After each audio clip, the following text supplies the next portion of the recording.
Vazhdon të mbetet e paqartë arsyeja e atentatit me tritol në Shkodër, ngjarje e rëndë që i mori jetën 67 vjeçarit Hysni Ymeri.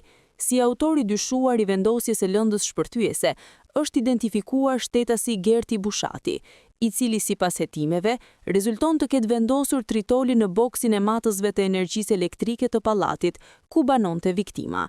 Bushati është zbuluar falpamjeve filmike të një kamere sigurie të vendosur pranë një biznesi afër pallatit.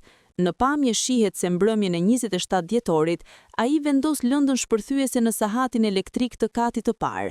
Shpërthimi ka ndodhur 2 ditë më vonë, më 29 dhjetor 2025, në momentin kur Hysni Ymeri po ngjitej shkallëve për të hyrë në banesën e tij, duke i shkaktuar vdekjen e menjëhershme.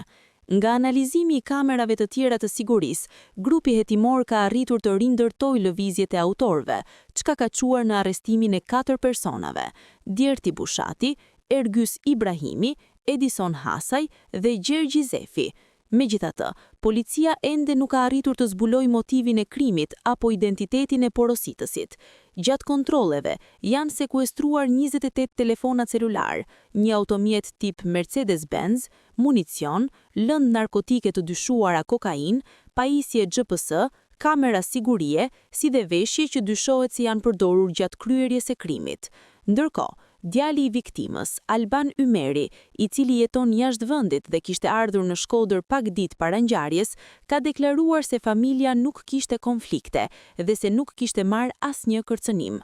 Të arrestuarit, gjatë marrjes në pyetje në policinë e Shkodrës, kanë refuzuar të japin deklarime. Burime pranë grupit hetimor bëjnë me dije se ata janë mbajtur në një ambient të monitoruar, në përpjekje për të zbardhur porositësin e atentatit. 4 të ndaluarit pritet të njihen me masën e sigurisë ditën e hënë.